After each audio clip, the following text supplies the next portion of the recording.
70 000, c'est le nombre de soldats russes morts ou blessés en 3 mois. Pas en 1 an, en 3 mois. Et maintenant, juste cette semaine, la Russie a dépassé son propre record de pertes en une seule journée. Donc voici la question qui obsède Moscou en ce moment. Comment est-ce possible? Vous avez une armée de 2 millions d'hommes. Comment perdez-vous 70 000 en 3 mois sans que le système s'effondre complètement? La réponse réécrit tout ce que vous pensiez savoir sur la façon dont cette guerre va réellement se terminer.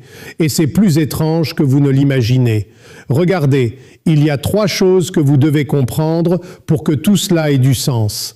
D'abord, pourquoi ces chiffres de pertes sont maintenant impossibles à cacher, même pour Moscou? Deuxièmement, comment la Russie a complètement miscalculé le coût humain de cette stratégie? Et troisièmement, pourquoi même les commandants russes commencent à dire que c'est fini? Nous allons arriver à tout cela.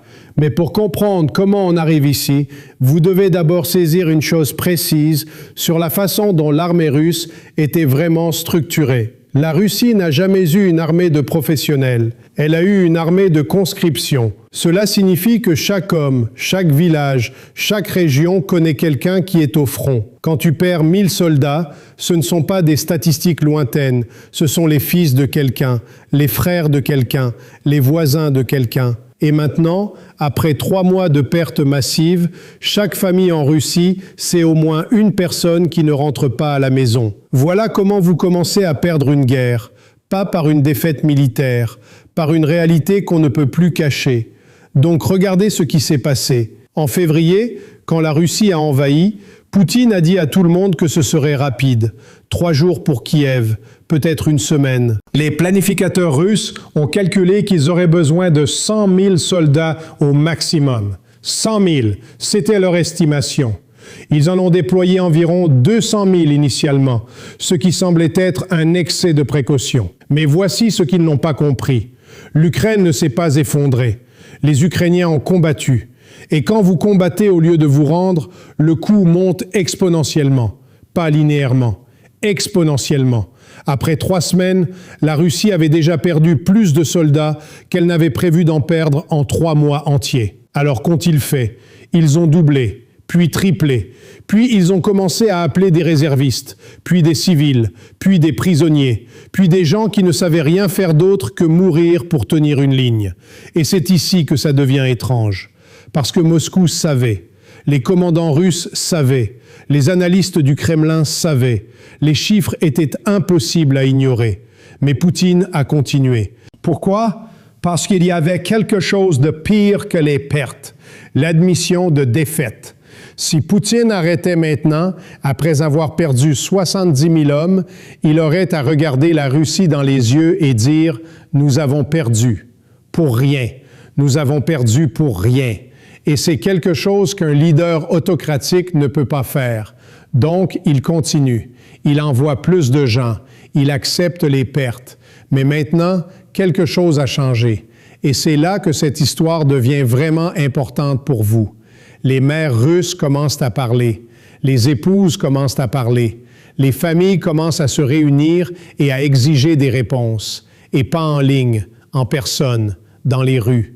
Et quand vous avez des mères russes dans les rues exigeant des réponses, vous avez un problème que les chars ne peuvent pas résoudre. Il y a une semaine, une mère russe a dit ceci en direct à la télévision russe. Elle a dit « Mon fils est mort pour rien, pour rien. » Et personne ne peut lui répondre, parce que c'est vrai, et tout le monde le sait. Donc voici ce qui se passe maintenant. Les généraux russes commencent à parler entre eux. Les officiers commencent à se demander pourquoi ils envoient les hommes mourir. Les conscrits refusent de combattre. Les unités se fragmentent. Et tout cela parce que les chiffres de pertes sont maintenant trop grands pour être ignorés. 70 000 en 3 mois. C'est plus que ce que les États-Unis ont perdu en 10 ans en Afghanistan. C'est plus que la Russie n'a perdu en 2 ans de Syrie. C'est un taux de perte qui n'est pas durable. Et Poutine le sait. Les généraux russes le savent. Et maintenant, la Russie commence à se fragmenter de l'intérieur. Et voici la partie qui change vraiment tout. Ces chiffres de pertes, ils vont continuer à monter, pas à baisser. Parce que la Russie a une seule stratégie maintenant, l'attrition.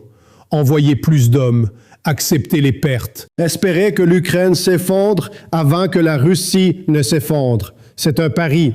Et c'est un pari qu'elle est en train de perdre.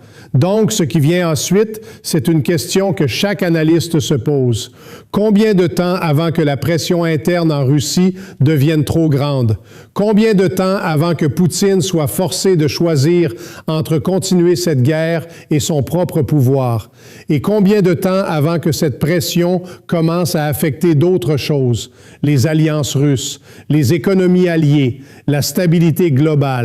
Parce qu'une chose est certaine, la Russie ne peut pas continuer à ce rythme. Les mathématiques ne fonctionnent pas.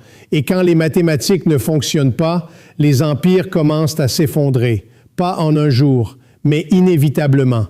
Donc restez avec moi sur cette histoire, parce qu'elle change chaque jour. Et les implications vont bien au-delà de ce champ de bataille. Elles affectent tout. Les prix de l'énergie, la sécurité en Europe, la position de la Russie sur la scène mondiale. Tout cela est en jeu en ce moment. Et si vous avez suivi jusqu'ici, vous en savez déjà plus que 95% des gens qui regardent cette histoire se dérouler. Alors dites-moi dans les commentaires, qu'est-ce qui vous surprend le plus dans ces chiffres? Et si cela vous aide à comprendre comment cette guerre va réellement se terminer, abonnez-vous. Cela me dit de continuer à faire ceci. Et nous avons beaucoup plus à venir sur cette histoire.